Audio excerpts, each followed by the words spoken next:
The last song in the snow. The wind howled like a dying animal across the frozen valley.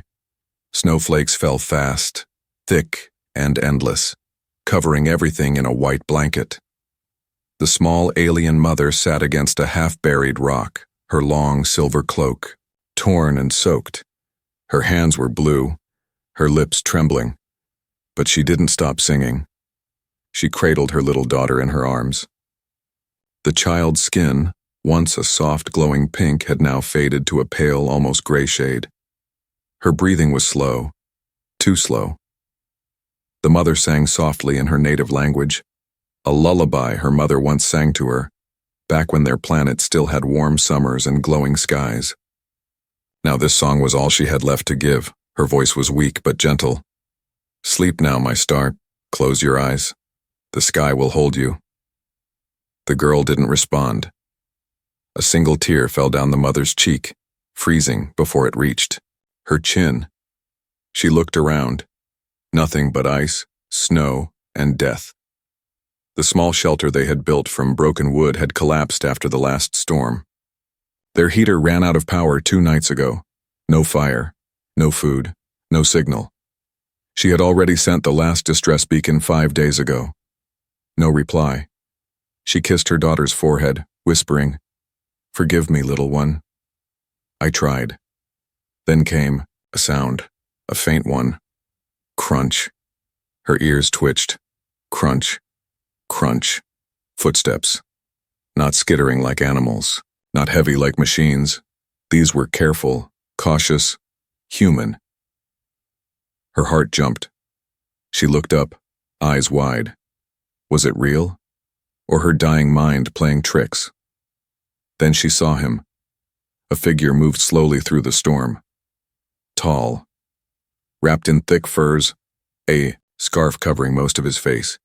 A small green light blinked on his shoulder, an old Earth military tracker. He held a metal staff in one hand and a thermal pack in the other. He stopped when he saw her. They stared at each other for a moment, frozen in time. The man blinked, then stepped closer. She hissed, pulling her child tight and baring her teeth. Her alien instincts kicked in. Strangers were danger, especially humans, but the man raised both hands. "I'm not here to hurt you," he said calmly, voice muffled by the wind. I heard singing. The alien mother narrowed her eyes. "Go away," she whispered. But he didn't. Instead, he looked at the child in her arms. His eyes softened. "She's freezing," he said. "She is my daughter." The mother snapped. "You don't touch her." The man knelt down in the snow, keeping his distance. "I won't. But I have a heater and food. Let me help." She stared. She didn't trust him. Why would a human help her? Her people had been hunted, their colonies destroyed. Some humans watched, others walked away.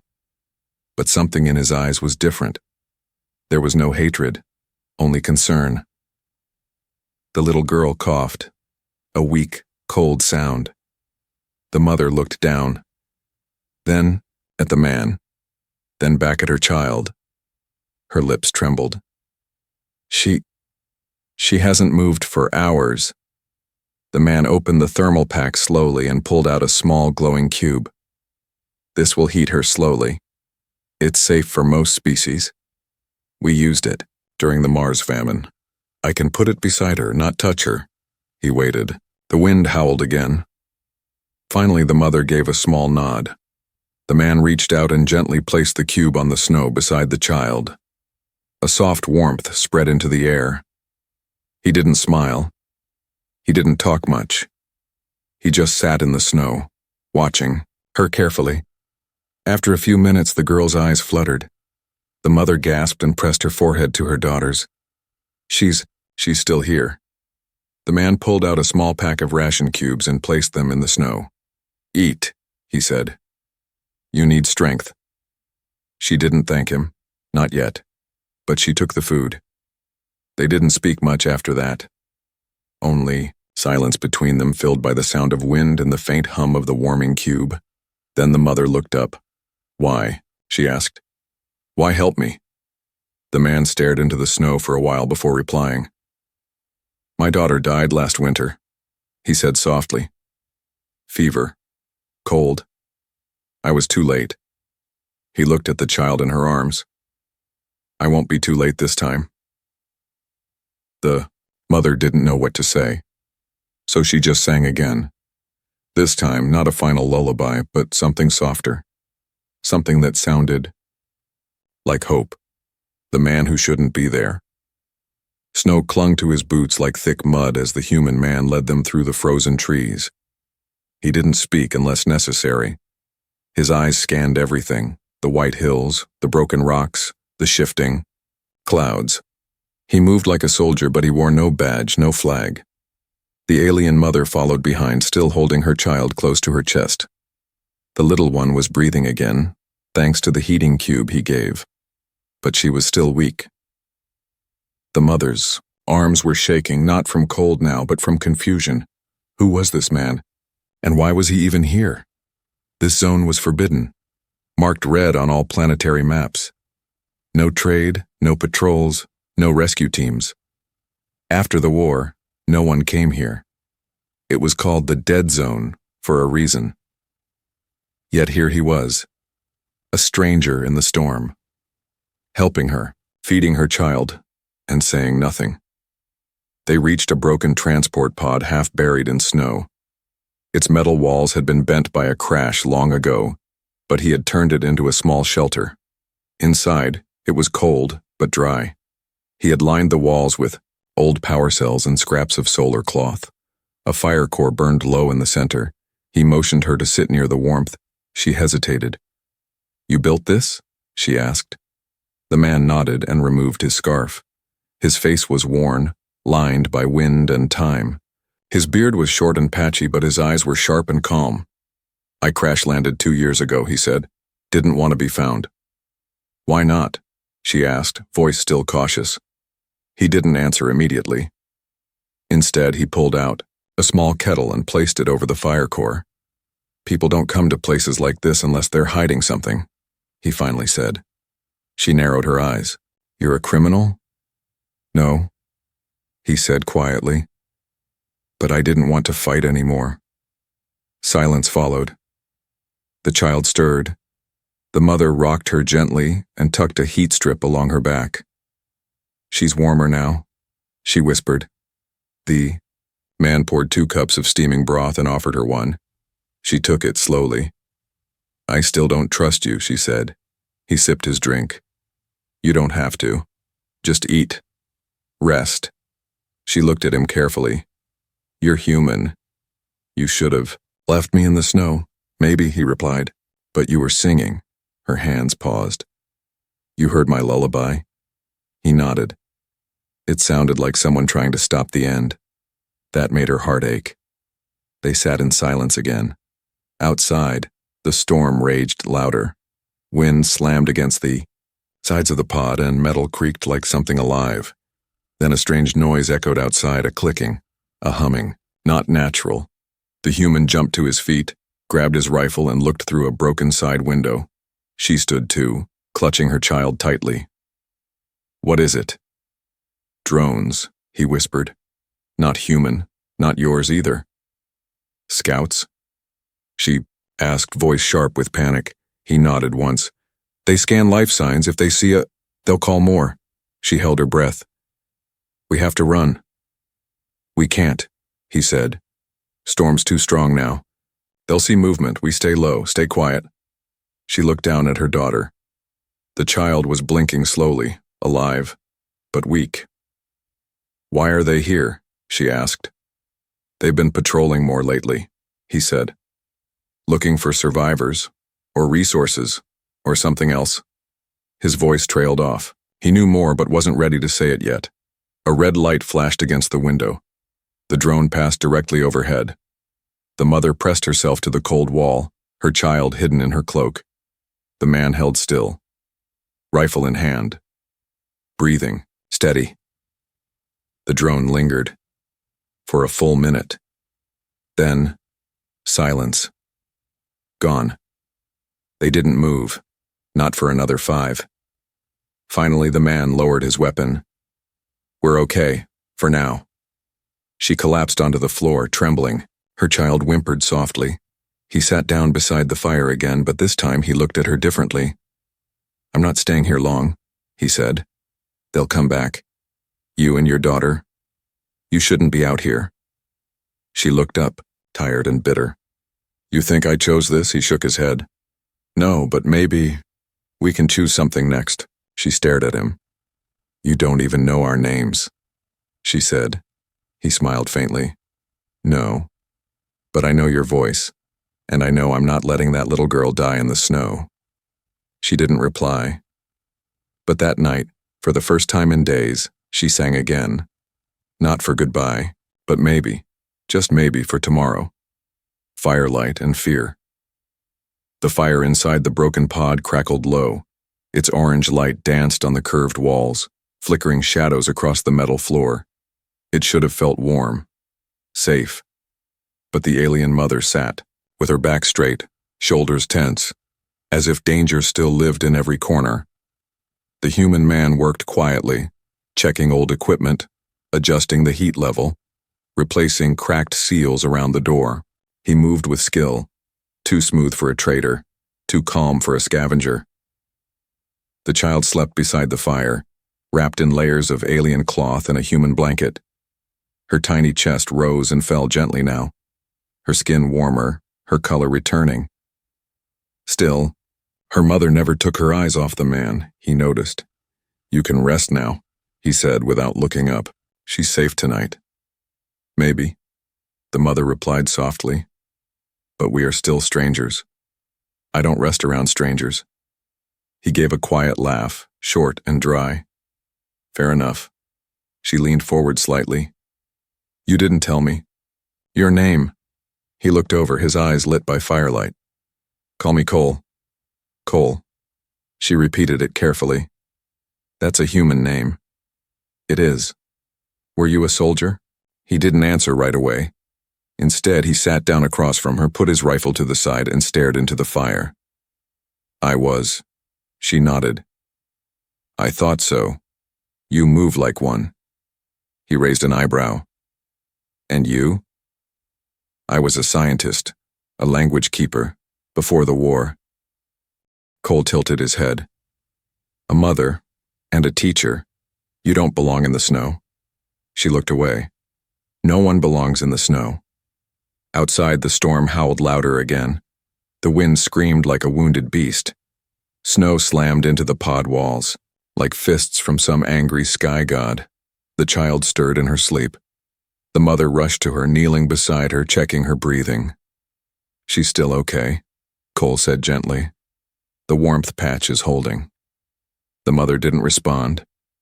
She just whispered in her native tongue, running her fingers through her daughter's soft white hair. Cole watched, then looked down at the fire.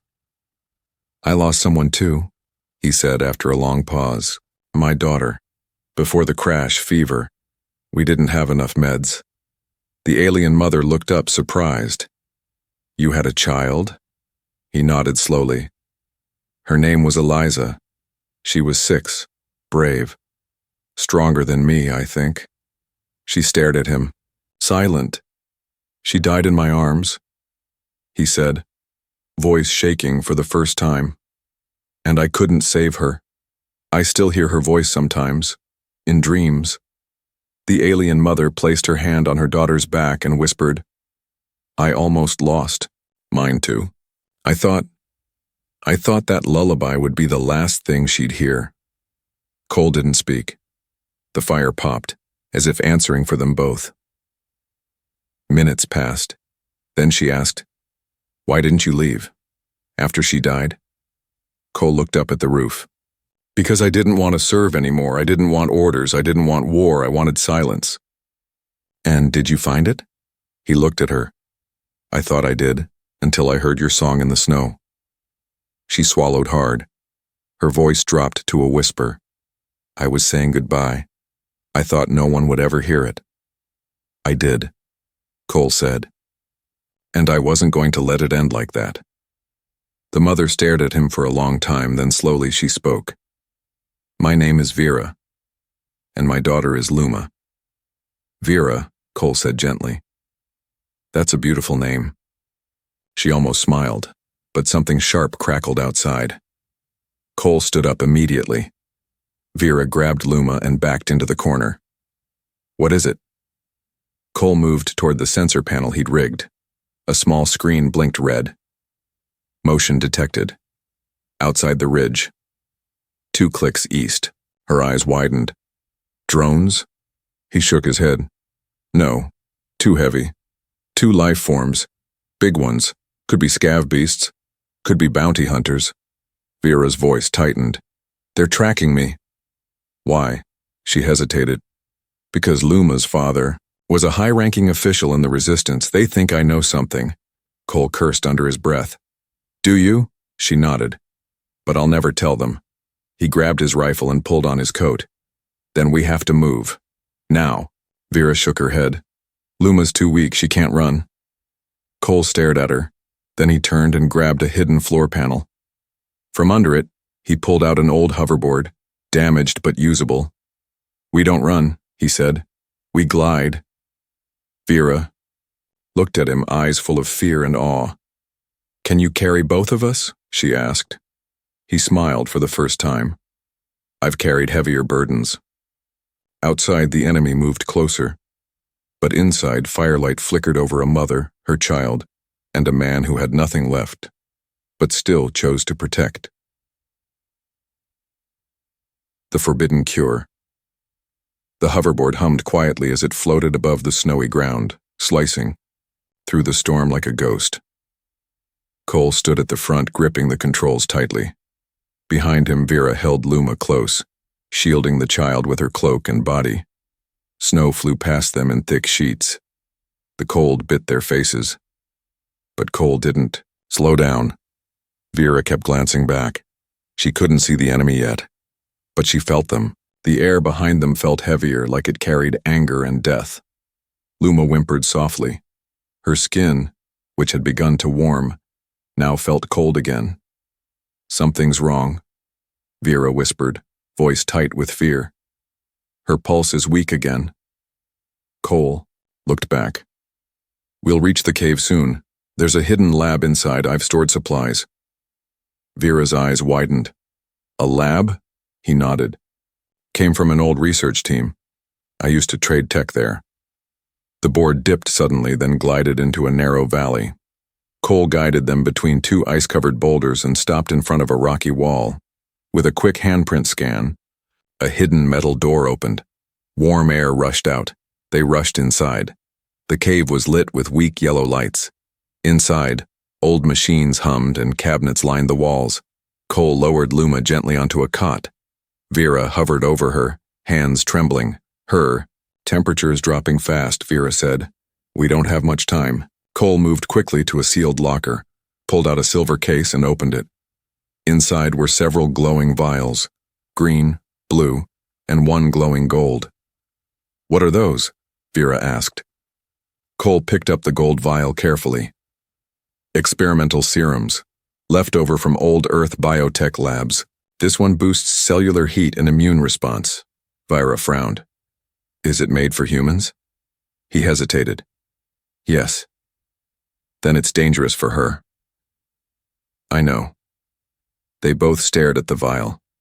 The golden glow reflected in Vera's eyes. She's not strong enough for an unknown compound, Vera whispered. It could hurt her. It could also save her, Cole said softly. Right now, we have nothing else. Silence filled the lab.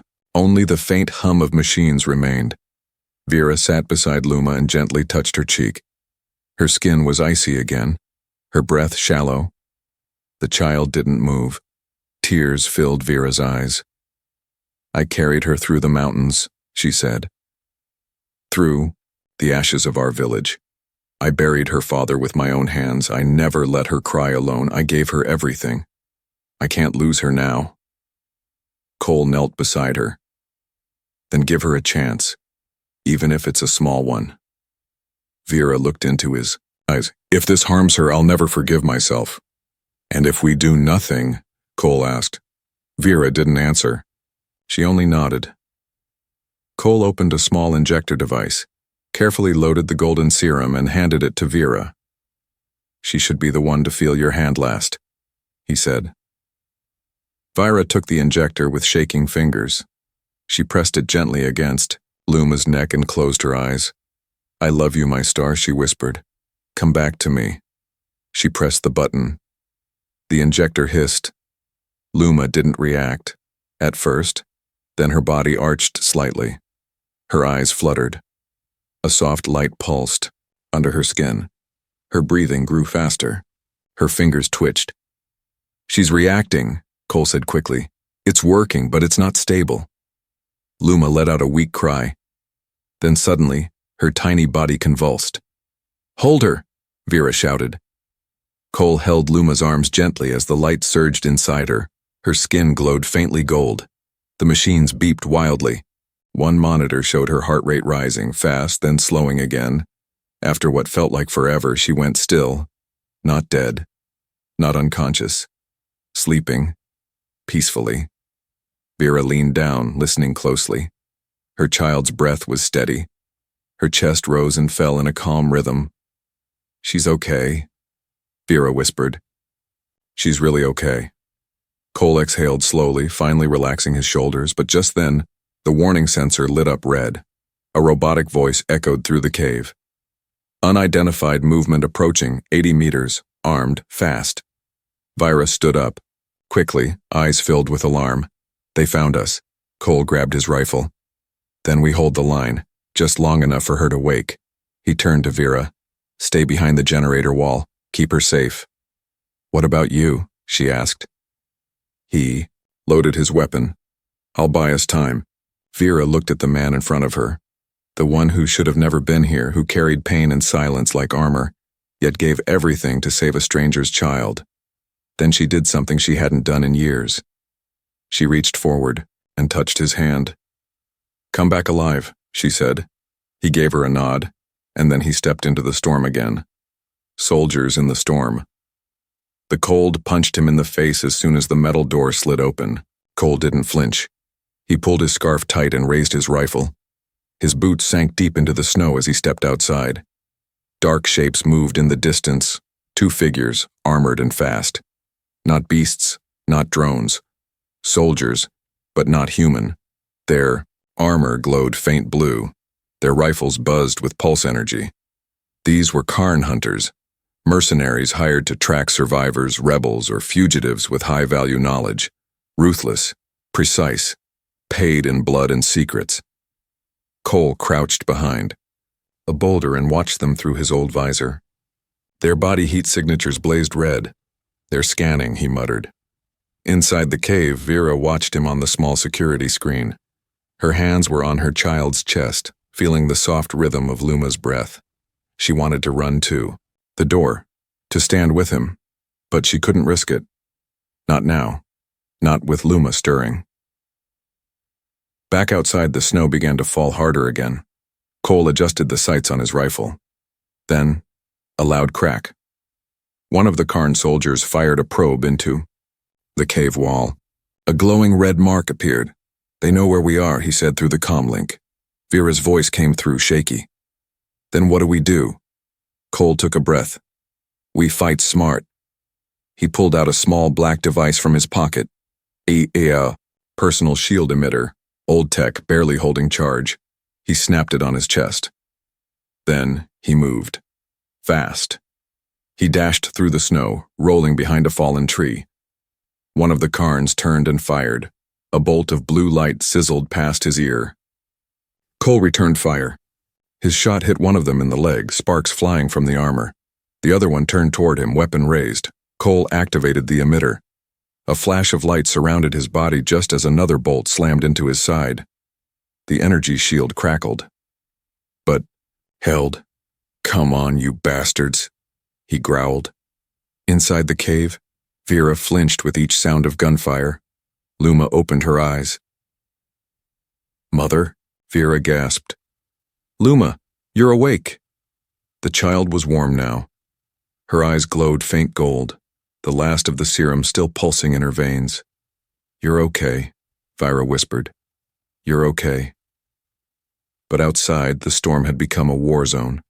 Blood in the snowblood stained the snow like red paint spilled on a white canvas.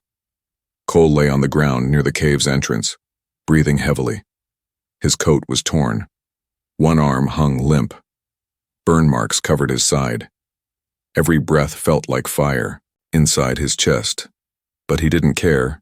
He was still alive. And so were they. Vera knelt beside him, her hands glowing faint blue with her people's healing technique. She pressed them against his side. He winced but didn't pull away. You shouldn't have jumped in front of me, she whispered. You shouldn't have come outside, he whispered back, smiling weakly. Vera looked over her shoulder. Luma stood just behind them. Her golden glow had faded, but her eyes still shimmered with strange light. She looked down at the two fallen Karn soldiers in the snow. Did I do that? She asked. Vera nodded. You saved us. The girl didn't smile. She looked afraid. It didn't feel like me. Cole coughed, then said, Sometimes, power changes how we feel. It scares us. But you didn't destroy them with hate, Luma. You did it to protect someone. Luma's small voice trembled. I didn't want anyone to die. I know, Cole said, and that's why you're still good. A silence followed, heavy with snow and grief. Then, a sharp tone from inside the cave. A scanner. Vera looked toward it, alarm rising. There's more. I can hear the signal. Cole struggled to sit up. The Karn sent a distress pulse, reinforcements. Vera's heart sank. We can't fight again. Not like this. No, Cole agreed. But we don't have to. He pointed to the back of the cave. There's a tunnel, an old escape route. Leads to the lower valley. Vera helped him up. Can you walk? He grunted. I'll crawl if I have to. They gathered supplies quickly.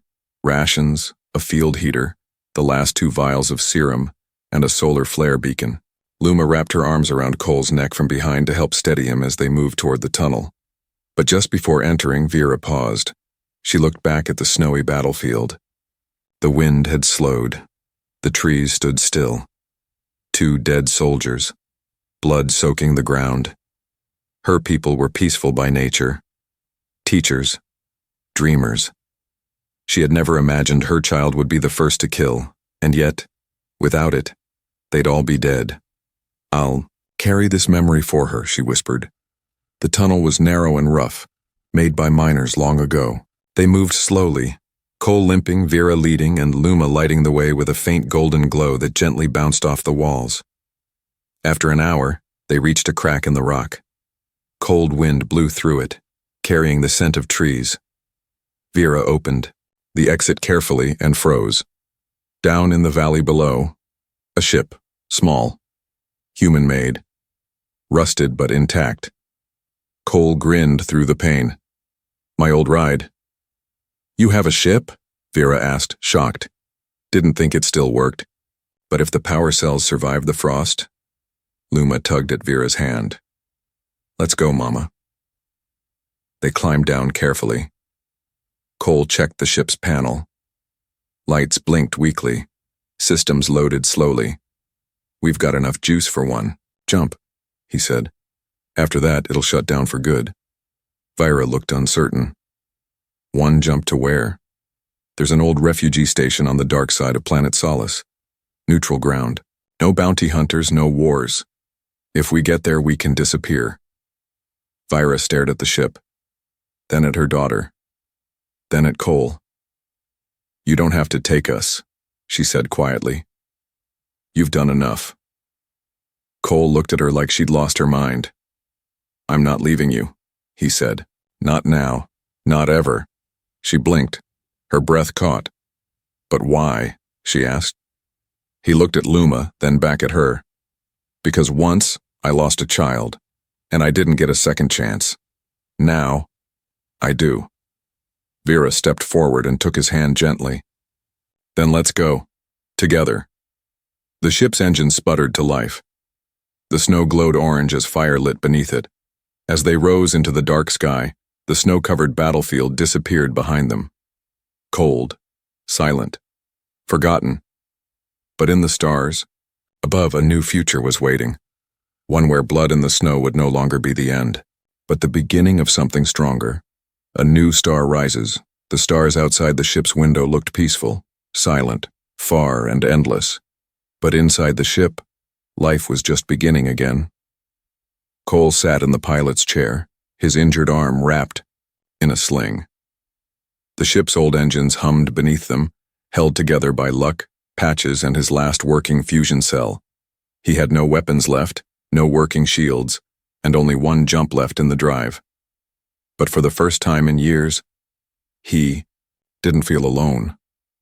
Behind him, in the small passenger area, Luma lay curled up inside a makeshift bed of blankets and thermal fabric. Her breathing was steady. Her golden glow had faded, but a soft warmth still pulsed in her hands like a heartbeat made of light. And across from her, Vera sat watching, her hand resting gently on her daughter's foot, her eyes half closed. She looked tired, but not afraid.